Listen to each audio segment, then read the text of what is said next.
أعمالنا من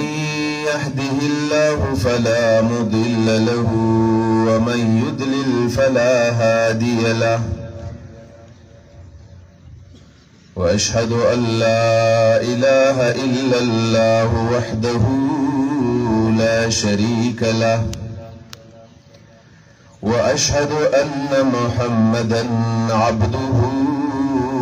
ورسوله أما بعد فأعوذ بالله من الشيطان الرجيم بسم الله الرحمن الرحيم يا أيها الذين آمنوا لا يسخر قوم من قوم عسى أن يكونوا خيرا منهم ولا نساء من نساء عسى أن يكن خيرا منهن ولا تلمزوا أنفسكم ولا تنابزوا بالألقاب بئس الاسم الفسوق بعد الإيمان ومن لم يتب فأولئك هم الظالمون اللهم صل على سيدنا محمد وعلى آل سيدنا محمد وبارك وسلم تسليما رب اشرح لي صدري ويسر لي أمري واحلل عقدة من لساني يفقه قولي قابل قدر عزت مندو مسلمانان ورونو او زما د دین اسلام خويندو مندو زمون نن د سلورمې ورځې درس دی دویشتمه صفحه باندې معاشرتي بګاړ کې اسباب چې معاشره ولې ورانېږي د دې د ورانېدو څه سببونه دي چې هغه اسباب باندې موږ نظر وساتو او بیا د هغې د روکتام او دارنګې د هغې د مخنیوي غم وکړو او د خپله معاشره جوړه کړو ځان ته جنت یې کړو پرون درس د باران د وجې نه متاثر شوی هم د الله او د بنده ارادې یو شانتې نه وي الله رب العالمین به دعا کړو چې الله رب کریم په دې درسونو باندې موږ پوهم کړي او بیا موږ ټولو له په دې باندې د عمل توفیق راکړي زمون په دې درس کې به نن موږ درې خبرې کوو اول دا دی چې معاشره او سماج څه ته وایي او دویم نمبر د معاشرې اصلاح څنګه کیږي دا به مختصر عرض کومه او بیا چې کوم زمون بنیادی خبرې دي نو هغه دا چې دا معاشره بیا څنګه ورانېږي نو معاشره او سماج بنیادی طور باندې اول افراد مختلف او دا افراد چې کله راجمع شي نو د هغې نه خاندان جوړ شي کور کې جوړ شي یعنې پلار دی مور ده بچی دی بچی ده خور او ورور دا افراد چې کله راجمع شي نو د دې نه یو خاندان جوړ شي یو کور ته جوړ شي او بیا چې کله یو څو کورونه راجمع شي یو څو خاندانونه راجمع شي نو د هغې نه بیا سماج او معاشره جوړیږي په دې وجه باندې د معاشرې تعریف همدا دی چې دا د یو څو خاندانونو مجموعې ته معاشره وایي دا نن چې موږ راجمع شوي یو نو موږ مختلف خاندانونو والا او مختلفو ګرانو والا یو نو دا زموږ یو معاشره ده چې نن په دې ظفر پارک کې موږ راجمع شوو دا د معاشرې افراد په دې ځای کې ناست دا درې ټکي مې په دې غرض باندې ویل چې د افرادو نه وروستو خاندان او د خاندان نه وروستو بیا سماج معاشره موږ ته به خبره ډېره اسانه شي بیا معلومه دا شوه چې معاشره کله جوړیږي نو هغه په دې ترتیب باندې به جوړیږي چې اول به د فرد اصلاح وشي د فرد اصلاح نه وروستو بیا به د خاندان وشي او د خاندان د اصلاح نه وروسته بیا به د معاشرې اصلاح کیږي. او چې کله معاشره ورانیږي ما په دې طریقه باندې ورانیږي چې اول افراد وران شي د هغې د تربیت سره مناسب انتظام ونه کړي. د دې افرادو دا ورانۍ په دې خاندان باندې په دې کور باندې اثرانداز شي چې کله افراد ورانیږي نو دا خاندان هم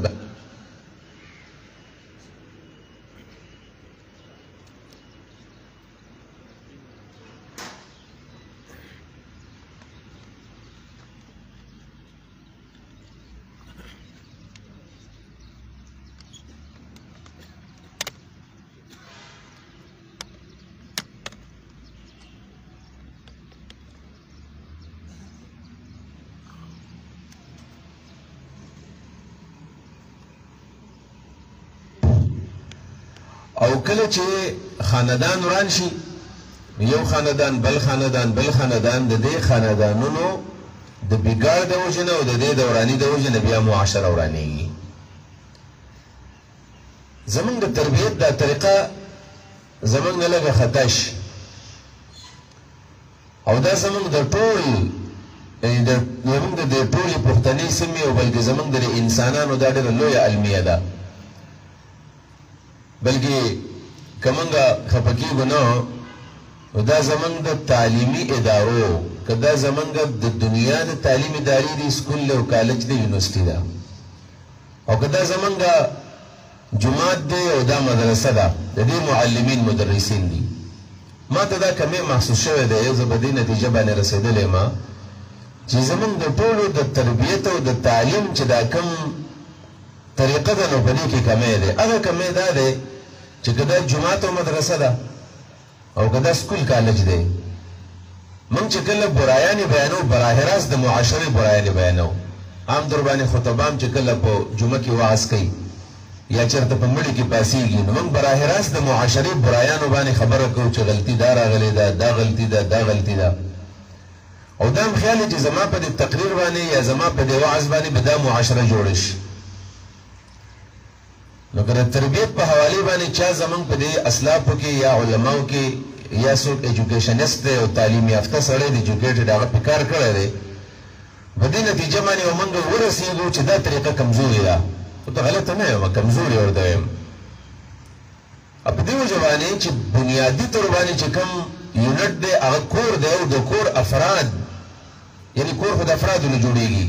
لہذا بنیادی طور باندې موږ به د فرد اصلاح کوو. اول نمبر به ځان نه به سړی شروع کوي ځان باندې محنت شروع کړي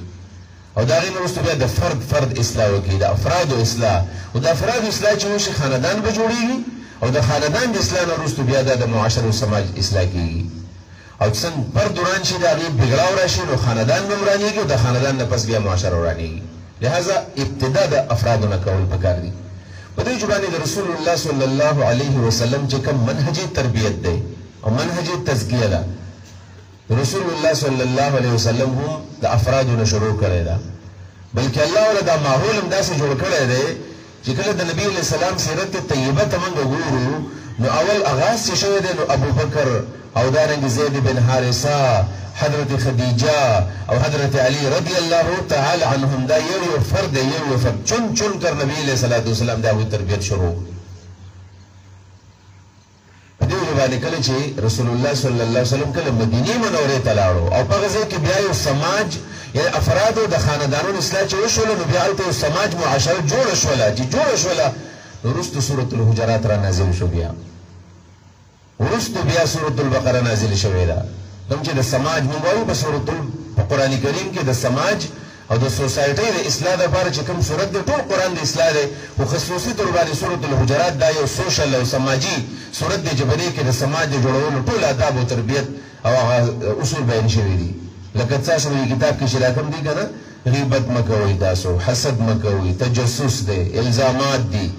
یو بل مذاق او وهل دي بخل دی غصه ده چاته حقیر او سپک کتل دي دا ټول آداب دا په سورۃ الحجرات کې بیا راغلي دي او دا بشپږشتمه سپاره کې او دا مدني سورۃ دی بیا. لہذا موږ ټول اکثر والدین ناس کیو معاشره چې جوړېږي باندې دویمه خبره به زمونږ د اصلاحي چې معاشره څنګه جوړو مونږه په فرد باندې به مونږ کار کوو.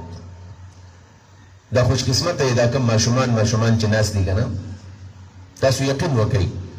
د څومره ماشومان چې دلته راغلي دي واړه واړه بچي دي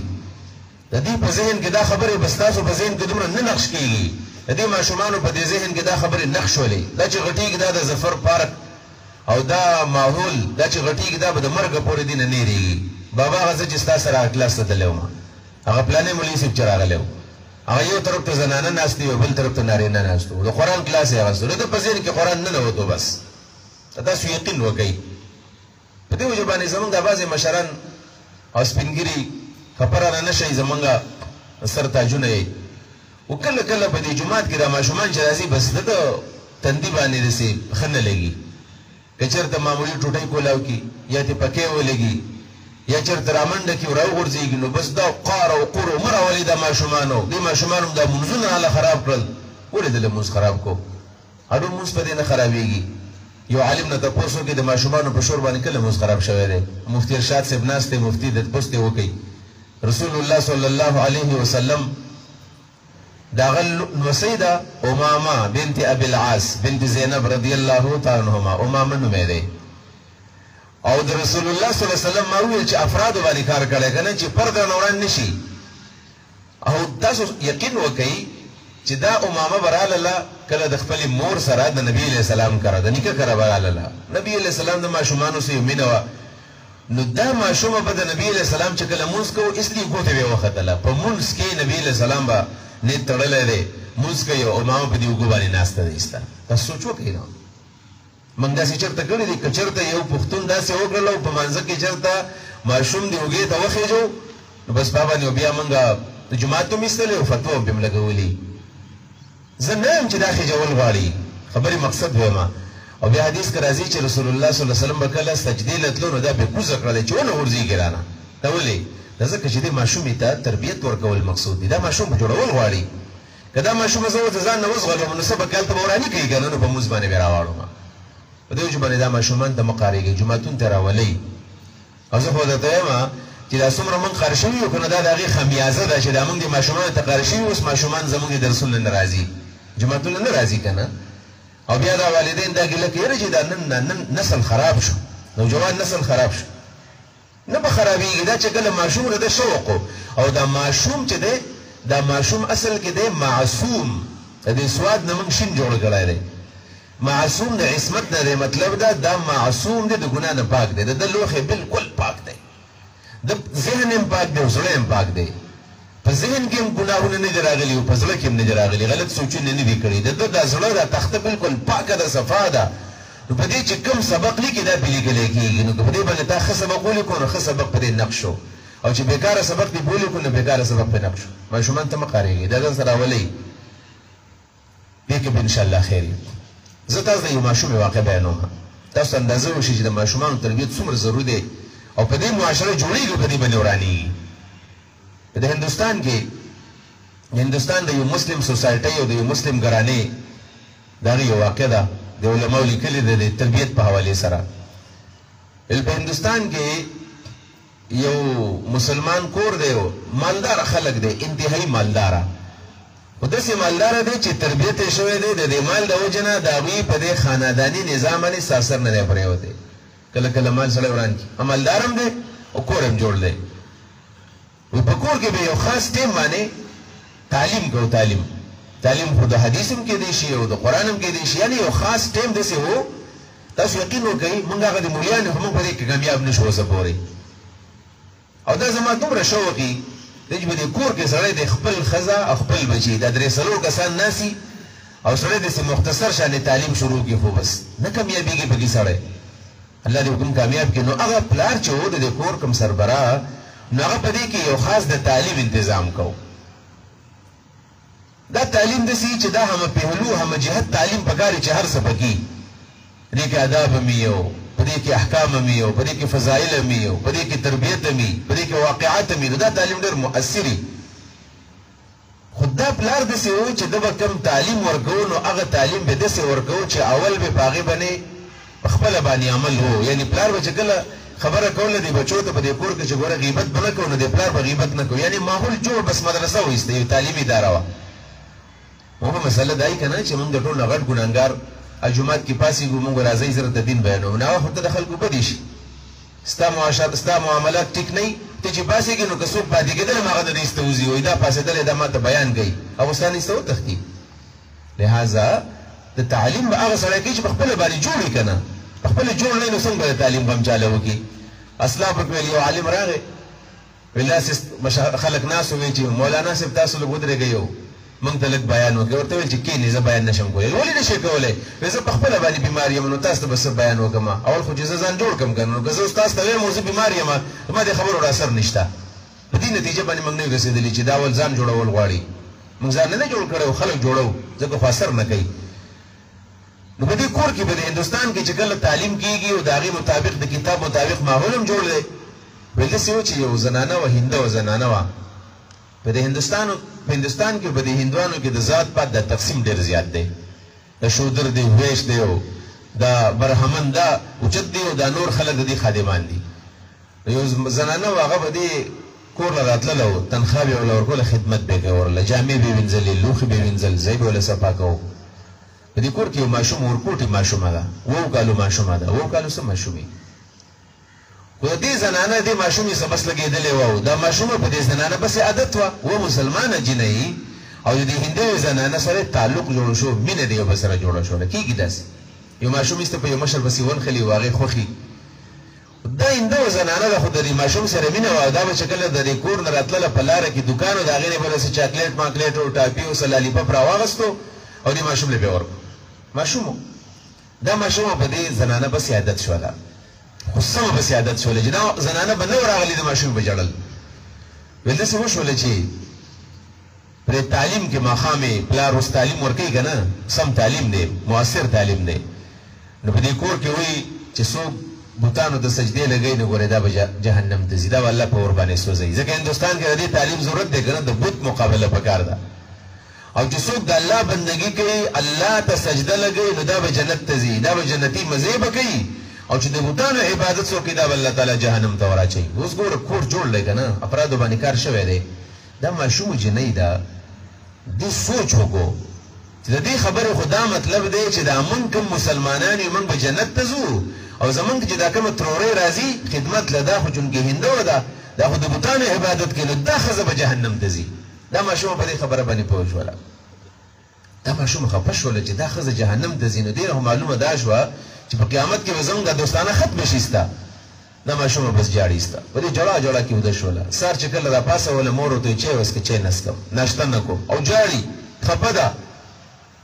او یو ګوټ ته ناسته ده او دا مور او پلار حیران دي چې دا ماشوم ولې جاړي دا ولې خفه ده دا د ګل په شانې ورکوټې ماشومه ده او دا داسې مړاوې ده او خفه ده کله چې دا زنانه راغله له خدمت له سختي په ټیم کې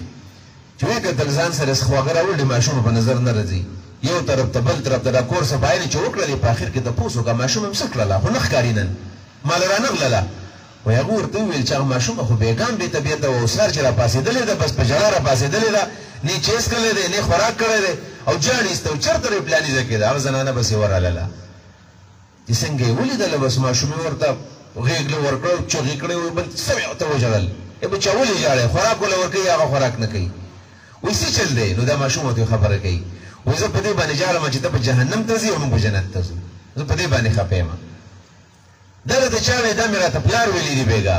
چې څوک بت ته سجده لګوي نو دا به جهنم ته ځي او څوک چې الله ته سجده لګوي دا به جنت ته ځي دې ورکوټې ماشومې د 7 کالو ماشومې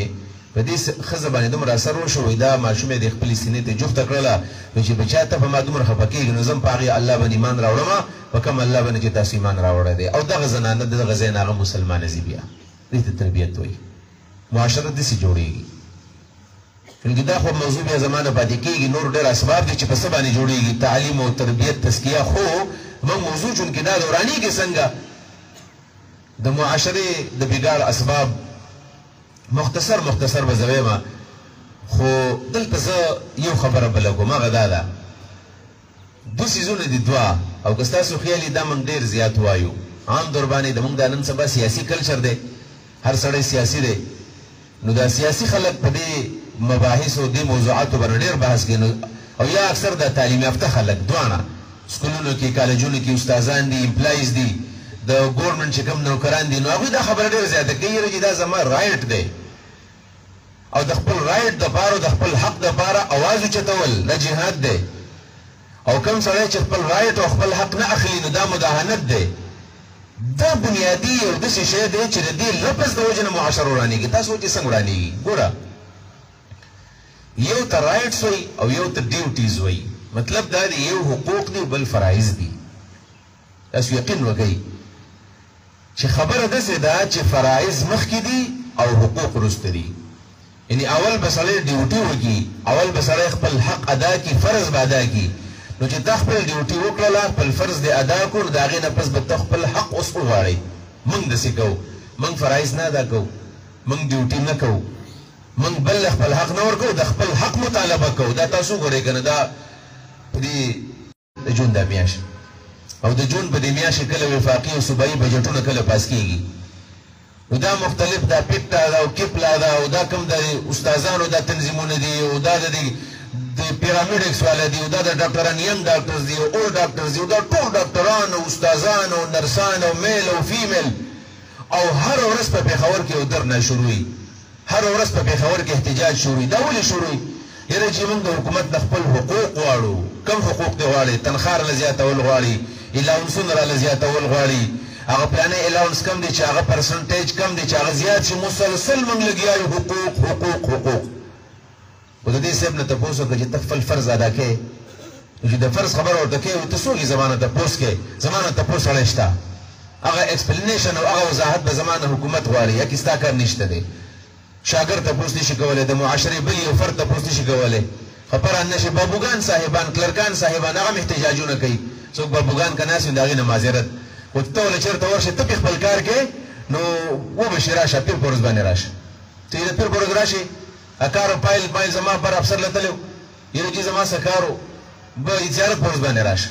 نو چې دوه هفتې ستا خرابې شي نو په اخر کې به ته مجبور شې چې اوس ته ثواب کار وکړي. یعنې چې دا 50 روپۍ ورسره واله ثواب به ته بزدید وایو، دا ورسره واله او ځان له به څه چې مې اوس کې دا ملګري هم دي نو هغه طریقې د رشوت یاده کړي. نو بابو صاحب له رشوت ورکړي، بیا کلرک رشوت ورکړي. نو چې تم بار ته وځې پایل نه ستا دی، دا یو دی که نه بس اوس به وشي، بس پاسې پاټۍ مې دله وشي. دا هم سبا لګیا دی په چو کې، ماله خپل حق پکار دی. معاشره به دغه ورانېږي. نو دقه معاشره ورانېږي په دې وجه باندې. زمونږ الله دې رحم وکړي، زمونږ د پاکستان د معاشره خو دې حد ته رسېدلې ده که نه؟ دې حد ته زم بغیر د رشوت نه خو څوک خپل کار نه کوي. دا خو موږ ټولو ته پته یې که نه چې کله یو سړی سرکاري نوکري کوي، په سکول کې استازي کوي، کالج کې استازي کوي، بل څه کار کوي، او هغه ته مخکې نه د خپل سکیل هم پته چې زما سکیل به 17 دی او که 9 دی او که 3 دی، کم سکیل دی زما، دا ورته پته وي. او دا ورته پته وي چې د دې تنخواه به څومره، بیسک پی به څومره، الاونسونه به څومره، زما ګراس پی به څومره، زما نیټ پی به صحیح، دا ټول ورته پته وي چې زما دا تنخواه ده. او دا راځي او په سټامپ پیپر باندې حکومت ته لیکل ورکوي چې زه به ستا سره په دې تنخواه باندې کار کوم، په دې تنخواه باندې قسم وکړي، حلف وکړي. خبرې عزتمندو ضروري دي، اورېدل غواړي. ګورئ او د هغې نه پس چې کله بیا دې نوکرۍ له راشي نو بیا وایي یاره په دې باندې کار نه کېږي، نو زما په 15,000 باندې کار کېږي، زما بچی پلاني ځای کې سبق وایي، لور مې پلاني ځای کې سبق وایي، په دې زما کار نه کېږي. زه چې رشوت نه اخلم، زه چې د چا نه پیسې نه اخلم، زما کار نه کېږي. نو نه کېږي، نو معاشره به نه ورانېږي. نو دا ما دغه حدیث راځي چې رسول الله صلی الله علیه وسلم فرمایي د یو سړي تذکره یې وکړله. ثم ذکر الرجل اشعث اغبر. نبی علیہ السلام دې سړي تذکره وکړله. اشعث ببر ویښتې دي ګډوډ، د ځان پروا نه کوي. اغبر او خړ پړ دی. یمد یدیه الی السما، دعا داسې نه کوي داسې د لاسونه الله ته اوچت کړي دي، داسې یمد یدیه الی السما او چغې ویل ته یا ربي یا ربي یا ربي، ای ربا رحم را باندې وکړه، ای رب رحم را باندې وکړه. هر وخت سوال، لاس کې تسبیح، لاس کې کاونټر، ذکر و اذکار، عبادتونه. او نبی علیہ الصلوۃ والسلام فرمایي ومطعمه حرام ومشربه حرام وملبسه حرام وغذي بالحرام فأنا يستجاب له. ګورې دې خبرې ده. نبی علیہ السلام فرمایي دا کوم خوراک چې سار کړی، ناشته یې کړل، په حرامو یې کړل، د چا رشوت ورکړی. دا اوس چې په دې کالج کې، په دې سکول کې ډاکټر دا کوم کپ کې چیس کی، دا د حرامو دی. دا کوم ګلاس کې چې دا اوبو ته پرتې دي، په حرامو راوړي دي. وملبسو حرام، دا کوم ګاون او یا دا کوم واسکټ او دا کوم جامې چې چولې، دا په حرامو باندې، دا د رشوت دي. وغذي بالحرام، پلار هم دا رشوتونه اخیستل، د غذام د حرام ملاو شوې ده. نبی علیہ السلام فرمایي فأنا یستجاب له، څنګه د سوال قبول شي؟ دا کومه خبره ده؟ په خېټه کې چې کله حرام یې خو بیا دعا نه قبلېږي، سوال نه قبلېږي. ټول صورت حال دی زمونږ. زه خو کله کله سوچ کوم زمونږ د معاشره جوړیږي نه جوړیږي دا معاشره سړی کله کله مایوس شي قلت الله چې یا عبادي الذين اسرفوا على انفسهم لا تقنطوا من رحمه الله ان الله يغفر الذنوب جميعا دا الله رحمت نه منو امید کیږي ځکه د الله رحم دار ټول ګناهونه الله معاف کوي زمونږ دغه صورت حال دی یو بل خبره کوم زه ډېر ضروري ده یو ډیبیټیکل ټاپک نن سبا دا دی عام طور باندې په تعلیمي ادارو کې د موټیویشنل سپیکرز نه دا چې لګیایي اول خو زم د موټیویشنل سپیکرز چې دي د خلک پلانت کړي دي د ګرانګانی خبره ورته کوي دا دسي کول په کار څوک چې دسي وکي هغه به دسي وکي دا موټیویشنل سپیکرز په خپل د ژوند د ټول ناکام خلګي دا په کالجونو باندې ګرځي خلک جړي اشي خبرې کې دومره حقیقت دار دمره دسي تاثیر په خبرو کې پیدا کی چې دا خلک چغي وي جاړي ورته او دا غره چې د پوسو ټول ناکام ژوند بداته رہی هغه دا چې دا بحث کیږي او په دې باندې ورکشاپونه کیږي سیمینارز په دې باندې کیږي او دا حکومت په دې باندې ډېر لوی خرچه کوي ډېر لوی خرچه دا چې څنګه د معاشره به څنګه جوړ شي چې د خلک به څنګه ټیک شي نن سبا یو اپریشن روان دی د آیس خلاف د منشیاتو خلاف خیال هم دی کنه د منشیاتو خلاف او د آیس خلاف یو کار روان دی D C په دې کې انوال لګیا دی ای سی ګانم لګیا دي डी اس پی انم لګیا دي او دارنګي کوم چې یعنی سوشل خلق دی مسلسل لګیا دي ډرګز ډېر استعماليږي منشیات ډېر زیات دي آیس ډېر استعماليږي ابل زمات په پېښور د نشټي اسلامي جمع طلبه ناظم سے وو هغه ټلیفون نو کومه سه ویډیو دراولېږي چې په دې باندې ته په پبلک مقاماتو کې خبره وکړه چې په پېښور کې په هاستلو کې الکان شرابس کی الکان او الکان خو سه کې جنکوم شرابس کل شروع کړی دي پاستلو کې آیس خلق استعمالي چرس خلق سکی ډکی سیګریټ خلق سکی او دام د خلکو د دې پټخېل نه او د دیر نه او د باجوړ نه او د یو ځای بل ځنه خلکو خپل بچی لګلی پاستور کې ډاکټر بشي بي اس ام اس وو کې پی ایچ ډي وو کې او دا چې کور ترازی نشي بول راځي بل په ګیټ باندې چې کله یو سړی آیس نه باسي د یونیورسيټي په ګیټ باندې چې یو سړی چرس نه باسي دا خورر ګران کار دی دا خو نه کیږي څنګه به سړی نه باسي معلومه کې چې دا له څوک د نوړي کنه هغه څوک چې د نوړي داغه نه پوج غچ پکار دی دلته زما سیوالک ناس دی یو کلی خبره کوله کلی نوم نالم پاکلی کې آیس ډیر زیات شو من خبر شول په دې کې آیس ډیر زیات دي او اگر چې ما د پر آیس نه لیدلی الله رحمت لږ نه می لیدلی خو او چې آیس شې دی خلک اسکی په پاکلی کې بیا علماء په هر جمعه کې پروګرام وکړو د سی اویرنس پروګرام شروع شو چې ګوره دا کار مکوو بیا دوی موږ مغلق وای چې موږ معلومات کول چې دا کار څوک کوي تاسو یقین وکړئ ول موږ ته پته ولګېدله چې هغه کار د علاقې او پولیسو هغه براتلو او د آیس به په کلی کې بعضې زنانه او نارینه ولور کول او د اقا زینه به دا سپلای کېدله هغه کوم پولیس چې ناکهبندي کوي او هغه چې کله ځي په یو مهم باندې چې دا د آیس خلاف اپریشن وکړي چې دا کار ختمول غواړي هغه په خپله باندې یعنې دا هغه ملګری زما سره ناست دی چا چې دا خبره کوله تاسو وګورئ دې ته نه یعنی څنګه هغه څنګه چې چوکو پر از کعبه برخیزت کجا ماند مسلمانی چې کوپر د کعبې نه راخور شي مسلمانی په کوم ځای کې پاتې کېږي دغه صورت حال دی او دا یو موضوع روانه ده چې دا معاشره به څنګه جوړېږي نو دوه سوچ دي یو سوچ دا دی چې رول اپ لا پکار ده هغه دا د قانون بالادستي پکار ده چې په کوم ځای کې د قانون بالادستي معاشره به جوړېږي دا سوچ دی بس پولیس بخپل ډیوټي کوي ډي سي اس بخپل ډیوټي کوي جج بخپل ډیوټي کوي کله چې رول اپ لاوي هر سړی ګاډي هم صحیح بوزي ګاډي پارکۍ هم صحیح دا چې کله ډاکټر لازم په نمبر باندې ولاړ دی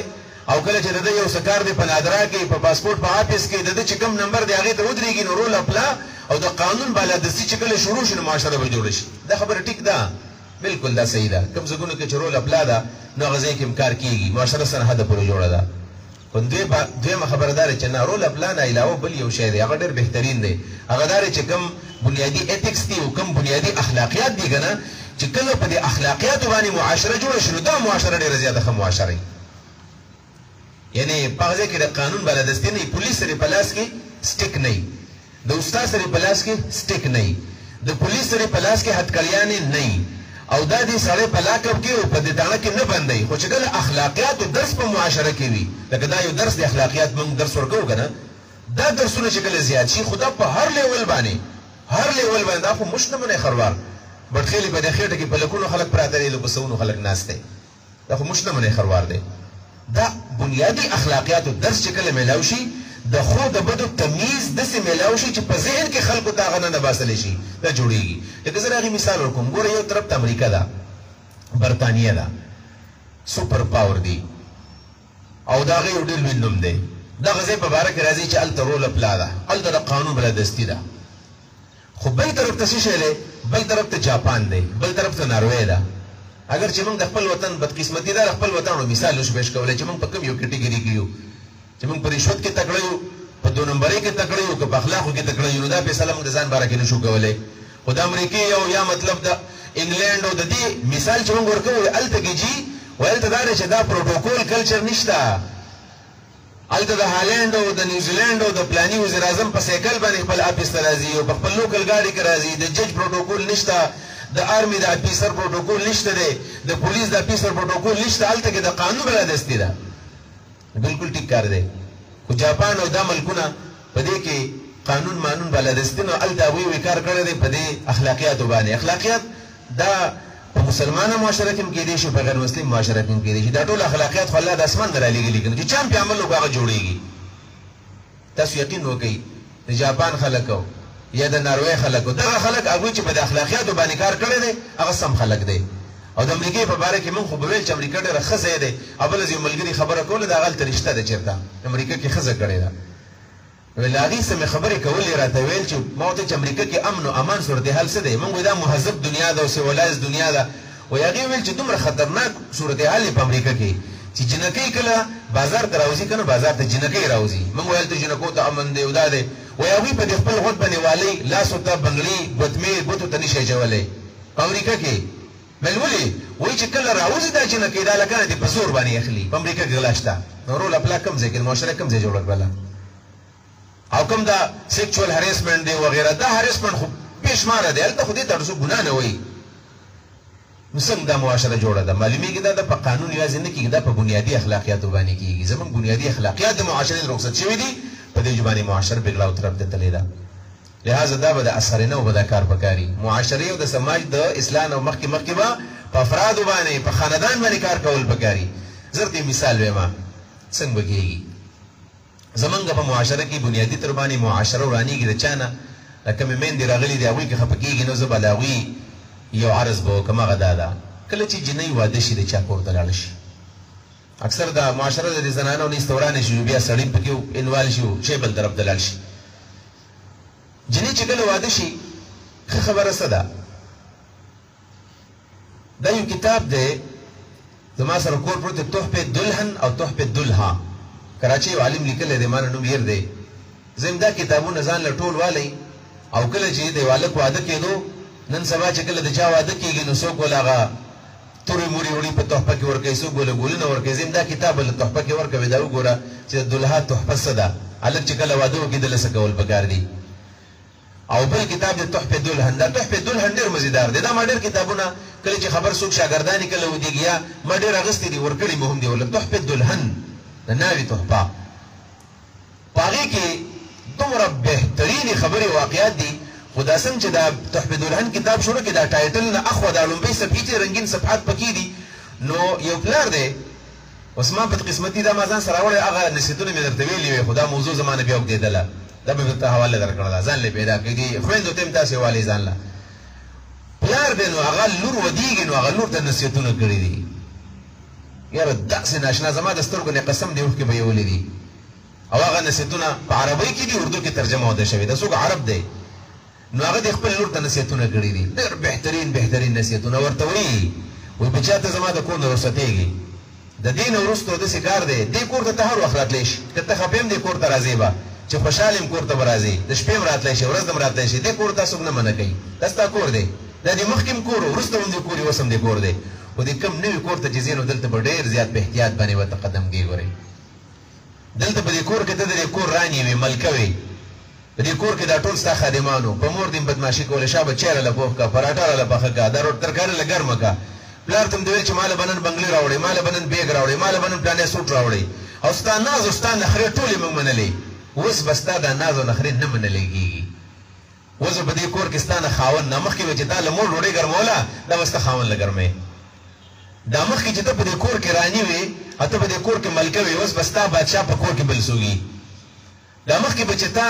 د خپل پلار ته ویل ناز به دې کوو چې ماله دا شی راوړه دا راوړه، اوس به ستا نه خپل خلک توقع ساتي، نو ته په دې ځای کې ځان مکمل بدل کړي. هلته به تا ته خاوند قارېږي، هلته به ستا د خواښې څه ژوند راځي، هلته به ستا د خاوند څه ژوند راځي. نو ته به داسې کوې چې د دې به ته منې. او ګوره چېرته ما له د شکایت موقع رانه کړي، ښه چېرته مور د شکایت موقع ورنه کړي. داسې چېرته ونه شي ته د کور نه په سرو سترګو راځې او موږ چېرته په بغاوت باندې مجبورې. ډېر ښکلي ښکلي نصیحتونه یې ورته کړي دي. موږ څه کوو؟ تاسو یقین وکړئ زموږ د میندو دی الله رحم وکړي، هغه چې کله ودېږي نو دا مور ته په دې غوږ کې به دا خبرې وکړي د خواښې د باندې حق نشته، خواښې به خپل کار کوي. او دا چې دا زما خور ده، زما ترور ده، زما ترور لور ده، خو دې زما له ترور سره دا کړي، ګوره دا به تي وباسي. دې غوږ کې ورته دا خبره واچوي. خپل خاوند دې خوشحاله ساته او د خاوند د بغیر سخرم پروا مه کوه، د هېڅ چا پروا مه کوه. او ګوره چېرته خبره لاندې ونه کړي، خپل خاندان چېرته بدنام نه کړي. ګورې ستا ډېر اوچت خاندان دی، ته ګوره د ډېر اوچت خاندان سره تعلق ساتې، خبره لاندې ونه کړي. چېرته غټ خاندان دی دی، ورونه دي دي، شکر دی دی، پلار دی دی، د دومره غټ خاندان دی ستا، خبره لاندې ونه کړي. نو هغه چې کله لاړه شي که نه، تاسو یقین وکئ کله کله داسې شوي دي یو هلک واده له موږ ورغلي یو 3-4 ورځې پس زموږ خوا ته راغلی دی چې کور وخت نه تېرېږي. هلکه ولې نه تېرېږي؟ ښځې سې مورانه راغلی، یقین وکئ 3 ورځې پس موږ تللي موږ روغې کړي دي. دا ولې؟ ځکه دا ښځه چې راغلی ده دا انجکټډ راغلی ده، دې ته انجکشن یې په ذهن کې شوي دي، مور ورته کړي دي، خور ورته کړي دي، ورندار ورته کړي دي. دی بلکل داسې کړې ده، دی سمه ډکه کړې ده چې کور ته راشتي په دې نوي کور کې یو بلاسټینګ وکړي، یو دماکه وکړي او هغه کور هم تباه برباد کړي. خلکو په ودونو دا خرچې کړي، دا سونې وله کړي او بیا پریشان یې د خپل سر په سوکانو وي چې دا څوک د خپل زوی له کړې ده. داسې د بچی قصه راته کوم. حضرت فاطمة الزهرا رضی الله تعالی عنها دا هم یو بچی ده، او کومه بچی ده؟ میندو خویندو سیدتو نساء اهل الجنه، د جنت د ښځو سرداره ده، سردار عامه ښځه نه ده. بچی څوک دي؟ حسنین کریمین، حسن حسین. رسول الله فرمایي الحسن والحسین سیدا شباب اهل الجنه. قربان حسن حسین د جنت د شبابانو سرداران بدای. جنت کې بوډاګان شته؟ نشته بکی.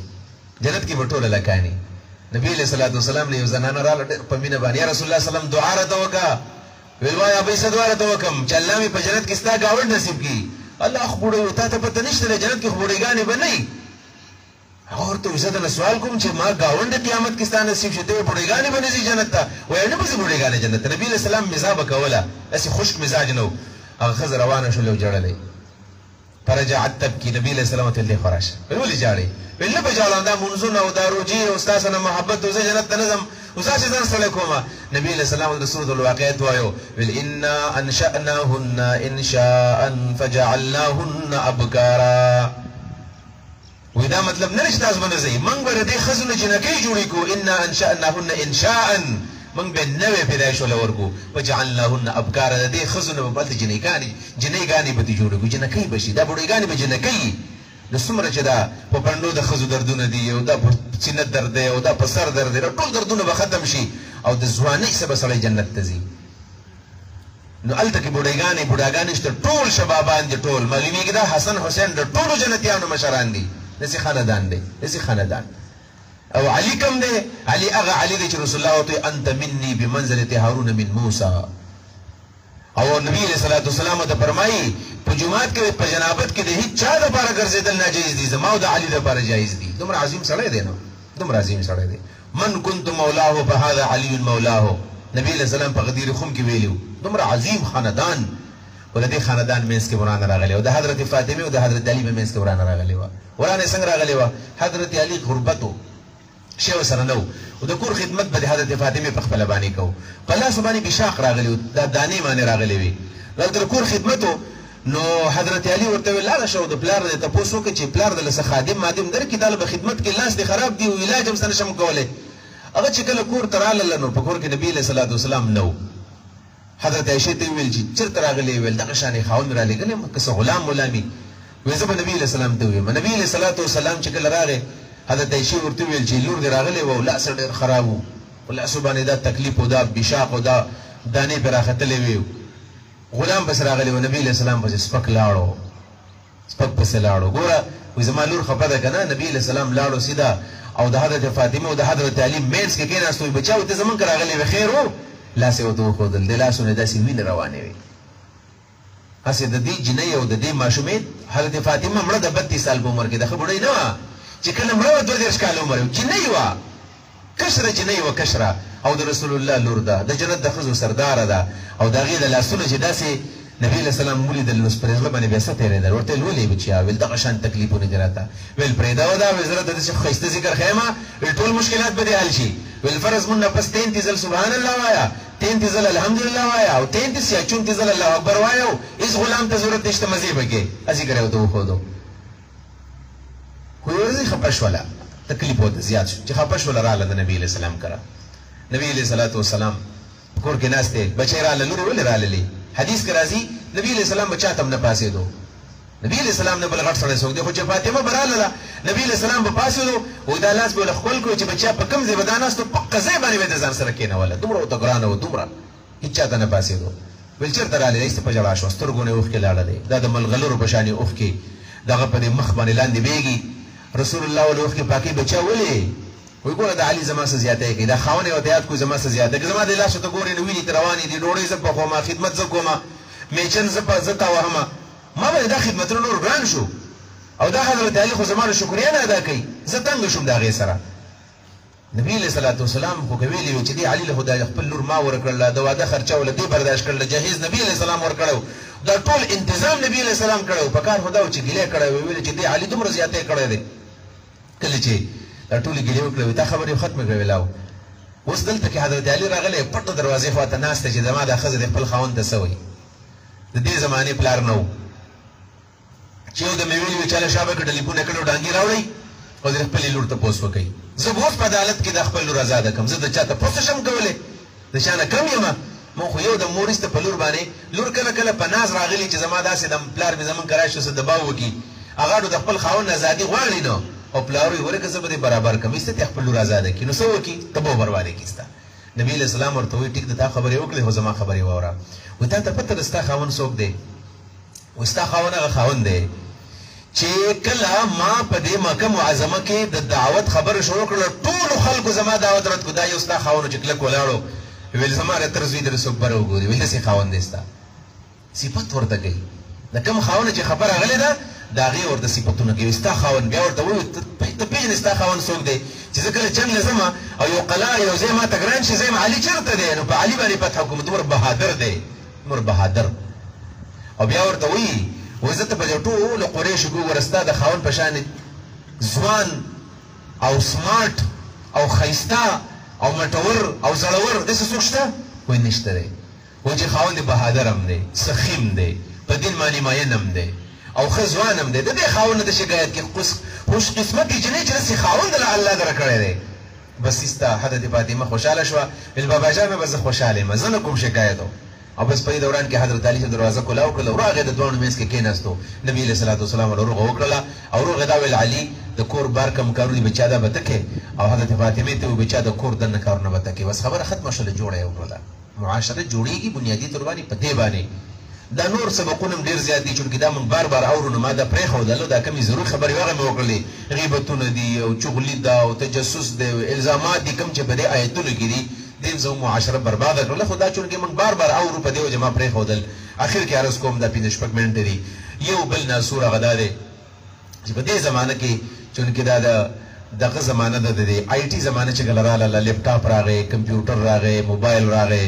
او بیا خاص کر انټرنیټ راغی ګوګل راغی یوټیوب راغی نن سبا په کې ټیک ټاک رااله سنیک ویډیوز په وخت راغلیو دی موبایل کې چې دا نن کومه ګندګیان دي کنه نو نن سبا خو د لوی نقصان دی وکړو د لوی نقصان یې وکړو هغه نقصان په کومه حواله سره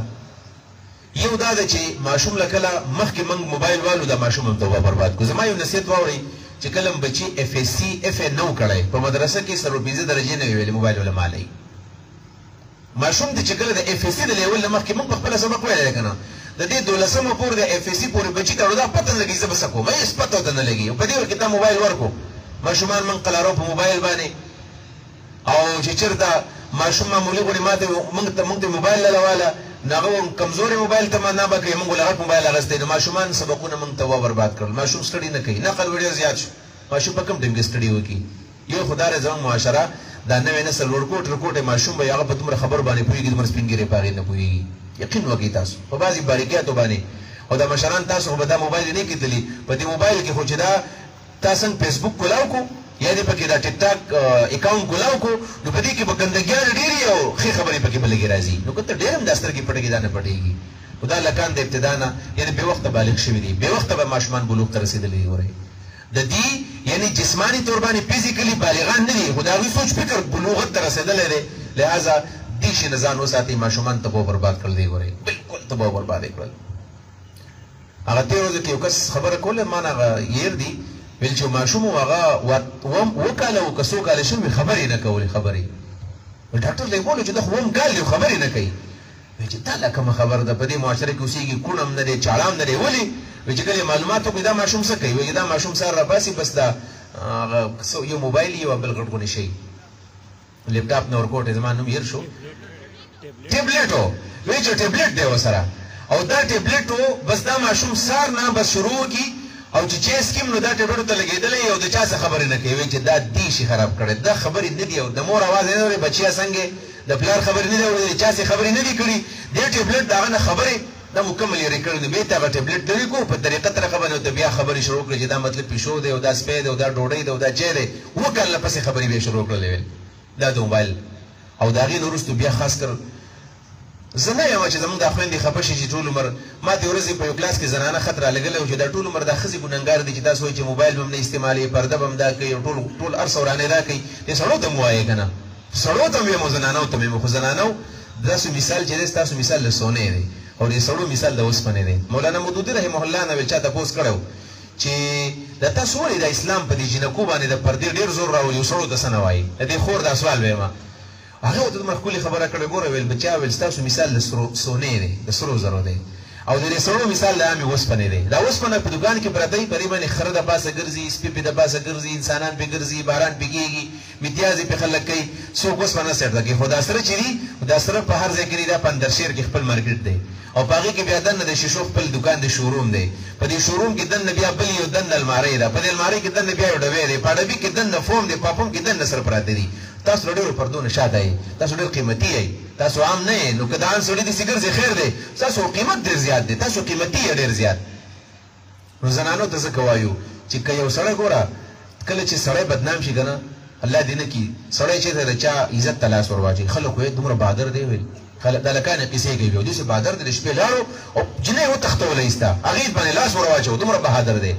او دا زنانه غریب نه ده دا چې بلاره کله رواني معمولی ته د لوپټه هوا ویولو چاولې دله خلک ګوره ورته دا زنانه کردار ټیک نه دی مور او تربیت نه لري کړی اسه غټه کړی دا او تربیت نه دی ورکړی دي چې نه سوګړو بیا تاسو نه کوي تاسو ژوند ډېر د حساس ژوند دی حساسیت د بګ ډېر زیات دی تاسو بدنامي کې ډېر زیات ځکه د خپل ځان ډېر خیال ساتي نو دې زنانو له موبایل منګه ورکړلې دا یقینا ضرورت دی چې سړی بارزي کوټه ټلیفون کوي نو زېما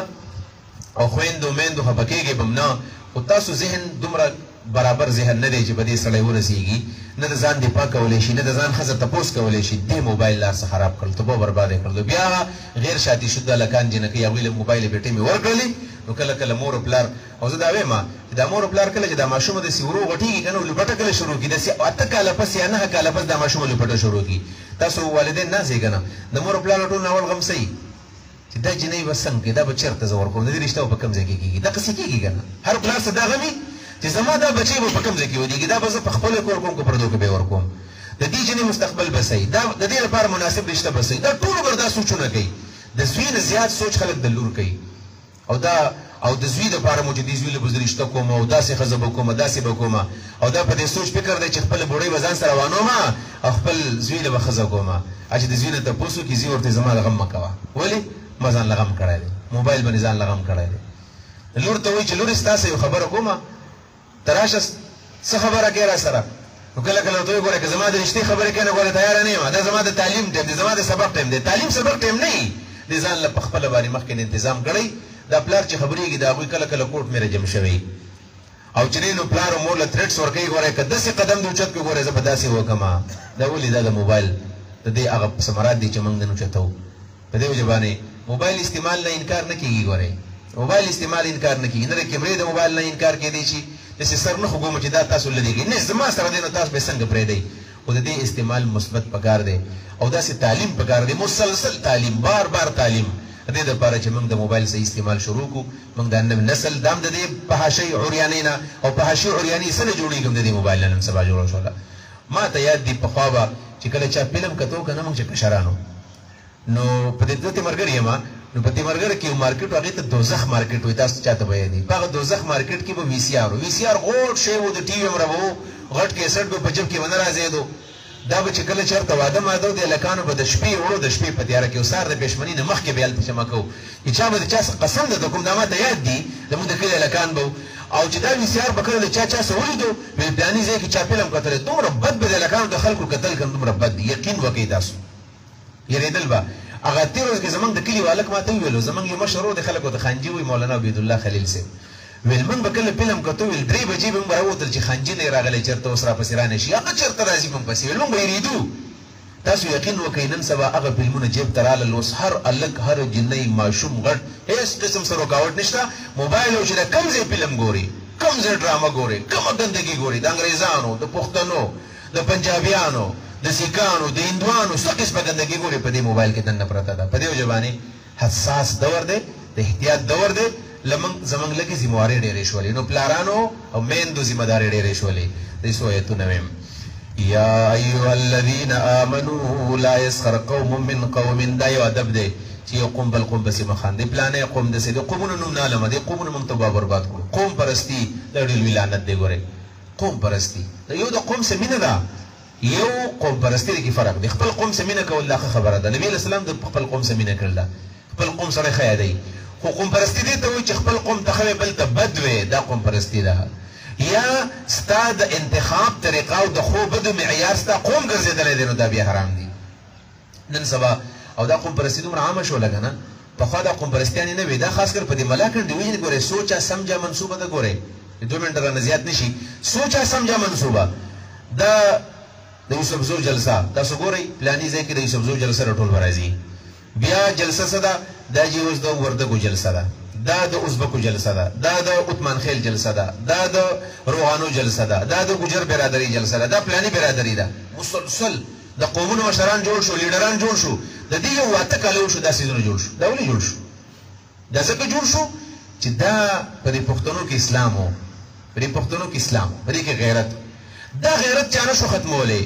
په تیمرګره کې یو انجو کې والد دی 23-24 ساله شو ما ته ویل چې موږ دومره محنت وکړو که نه چې موږ په دې دیر کې انجو کامیاب شو ویل نه کامیابېدله ویل ویل اوس دا یو څو کاله وشو دا یو څو مسلې ویلې ویل په دې داسې کامیابه شوله چې زموږ کار ختم شو ستا هغه پوره شو قوم پرستي رالله او هغه اوس هر سړی خپل قوم زنده‌باد اواز کوي اسلام پرستي ختمه شوله دین پرستي ختمه شوله نو په دې قومونو پسې خنداګانې پلانې قوم د دې مشران داسې وو د دې کشران داسې وو الله وینا لا یسخر قوم من قوم یو قوم بل قوم پسې دې خاندي نه عسى يكونوا خيرا منهم ممکن دی چې هغه قوم د دې نه ډېر غوره عبادتونه اخلاق ولا نساء من نساء خزم دی په خزو پسې خندا مسخرې نه کوي خزي به تورې خاصه که ذکر کړلی چې په خزو کې دا شلک ډېر زیات دي خزې لږ ډېر زیات او خاص کر په پردي د خاون په مال باندې او د خاون په دې قابلیت باندې کله کله فخر کوي تاسو مه کوئ د ښځو څه بدي ښکاري عسى يكن خيرا منهن قریب دا چې دا قوم د دې نه دا نورې ښځې به د دې نه ډېرې ښیي په هغه چا پسې به خبرې کوي چې به دې غوره بل ادب په دې باندې معاشر رانیږي ولا تلمزوا انفسکم په یو بل باندې الزامونه مه لګوئ لعن تعن مه کوئ ولا تنابزوا بالالقاب یو بل ته وران نومونه مه وایئ په وران نوم څوک مه رابلئ ښکلی نوم هغه نوم چې په هغې سړی خوشحالېږي بئس الاسم الفسوق بعد الايمان د ایمان وروسته ناکاره نوم ویل غټه ګناه ده یا دا معنا چې یو سړی مسلمان دی ته ورته وران نوم وې نه ده پکار یا دا چې ته مسلمان یې چا ته وران نوم وې دا دواړه ترجمې علماو کړي دي ومن لم يتب فاولئک هم الظالمون چا چې توبه ونه کړله هم دا ظالمان دي یا ایها الذین آمنوا ای مؤمنانو اجتنبوا کثیرا من الظن د ګمانونو ځان وساتئ ډېر ګمانونه مه کوئ بد ګماني په چا مه کوئ ښه ګمان ان بعض الظن اثم بعضی ګمان ګورئ ګناوي ولا تجسسوا د چا په عیبونو پسې لټون مه کوئ چې په دې کې کمې کمې غلطیانې دي ولا یغتب بعضکم بعضې د بعضو غیبت هم نه کوي غیبتونه نه ځان وساتئ ولې ایحب احدکم ان یاکل لحم اخیه میتا فکرهتموه آیا په تاسو کې کس خوښوي دا چې د خپل مړ ورور غوښې وخوري دا خو نه خوښوئ تاسو یعنې غیبت دومره ګنده کار دی لکه د ورور غوښې خوړل د مړ ورور غوښه چې څنګه نه دي خوړل پکار غیبت کول نه دي پکار څومره چې د مړ ورور غوښه باندې سړی بدی ښکاري په غیبت بدی ښکاري واتقوا الله د الله نه ویریږئ ان الله تواب الرحیم الله بېشک بار بار توبه قبلونکی همیشه مهربان دی ولا تصعر خدک للناس خلقو ته د سپکاوي دپاره د خلقو د سپکاوي دپاره ته ځان مه جوړوه ولا تصعر مه اړوه خدک خپل مخه وننګې للناس د خلقو د سپک کتو دپاره یا للناس معنی من الناس د خلقو د مخ بل طرف ته مه اړوه چې چا لپ نه ورکې بل ښه ګوره سړي ته ولا تمش فی الارض مرحا په ځمکه کې په تکبر مه ګرځه ښه په احترام ګرځه ان الله لا يحب كل مختال فخور یقینا الله تعالی متکبر او فخر کوونکی نه خوښوي واقصد فی مشیک په ګرځېدو کې درمیانه ګرځه واغضض من صوتک اوازونه ښکته ساته ان انکر الاصوات لصوت الحمیر یقینا ناکار اواز د خرو اواز دی الله رب العالمین دې موږ د عمل توفیق راکړي واخر دعوانا ان الحمد لله رب العالمین زمونږ د 5 ورځو کلاسو نو په هغې کې 4 ورځې کلاس زمونږ سر ته الحمدلله ورسېدو زمونږ سبا خیره اختتامی درس دی اختتامی درس نو دې اختتامی درس دپاره یو خو دعا به هم وي پته لګي د چا دعا قبلیږي په دې کلاس کې زمونږ سره داسې بزرګان نیکان صالحان زنانو نارینو کې به هغه به په دعا باندې امین وي د چا په دعا باندې الله رب العالمین فیصله کوي د چا په امین باندې الله فیصله کوي شاید ستاسو په وجه باندې الله زمونږ مغفرت نصیب کړي په دې وجه باندې سبا چونکې دعا ده د اتوار ورځ ده ډیوټیان هم نشته دی نو سبا چې موږ ښه په کثیر تعداد کې راشو د کلاس کې او حاضري وکړو سبا به انشاءالله زمونږ چې کوم درس دی نو هغه کوم چې د یهودیانو کوم عزایم دي د اسلام او د ملت اسلامي خلاف او بیا زمونږ د مسلمانانو کومې ذمہداري دي نو په دې موضوع به انشاءالله خبره کوو انتهایی اهم موضوع ده قضیه فلسطین او د بیت المقدس تازه ترین صورتحال دا به انشاءالله په دې کې موږ وایو نو خاص کر کم تعلیم یافته لکان دي کوشش وکړي چې د سکولونو ماشومان د کالجونو ماشومان لکان دوی له دعوت ورکړي راشي او د خپلو ذمہدارونو ځان خبر کړي جنکۍ هم او لکان چې څوک هم دي تعلیم یافته دي خاص کر هغوی راولي به درس کې شرکت وکړي او د هغې سره زما درخواست همدا دی چې دې ملګرو ډېر لوی ستړی وکړله پرون خاص کر دا بارانو دې ملګرو مسلسل محنت وکړو دا کرسۍ دیږدي د دې انتظام کوي نو د دې کلاس یو دا حسن دی چې دا د کلاس لپاره بار چندې مندې نه کېږي دا همدا ملګري دا خرچه برداشت کوي نو سبا دې ملګرو څخه خپل تعاون هم برابر وکړي چې بیا دپاره دا کلاس کله انعقاد کېږي چې په ښه طریقه باندې دا انعقاد کېږي چې اړو چاته د دې احتیاج نه راځي او دا ماحول دغه شان سدابهاري او ټول عمر دا کلاسونه دغه شانې آباد چلیږي او نن خو ماحول هم ډېر مزیدار و انشاءالله سبا به هم دقسې ماحول وي که خیر و نو هغه ګرمي مرمي م یو 2 ورځې و هغه به هم ختمه شوله ښکلی ماحول دی په دې کې سړی چې ناست دا روح خوشحالی نو سبا به انشاءالله تعالی زموږ اختتامي درسي اللهم صل علی سیدنا محمد وعلى آل سیدنا محمد وبارک وسلم یو ملګري د دعا درخواست کړی دی الله تعالی د هغوی حاجت پوره کا کور کې څه بیماري دی رب هغه بیماري ختمه کا الہ العالمین زمونږ دا کاوشونه زمونږ دا درسونه الله تعالی خپل دربار کې قبول منظور کا د کوم ملګرو چې انتظامات وکړل د ساوند سیستم دی د کرسو شامیانو د دې ملګرو د تلو راتلو دا ټول انتظامات یې وکړل مهربانه رب دا ټول خدمتونه قبول کا الله تعالی زمونږ د درسونه قبول کا زمونږ د ستړي قبول کا الله څومره پکې بیمارانی په شمول زمونږ د ټولو الله تعالی ټول شفای کامله ورکا الہ العالمین چې د چا بچی نشته د نیک عمله صالح بچي ولا ورکا مهربانه رب د چا کورونه وړاندې کورونه آباد کا کورونه جوړ کا زمونږ په ټولو باندې رحم وکا الله زمونږ د ټولو خاتمه په ایمان وکړو صلی الله علی خیر خلقه محمد و آله وصحبه اجمعین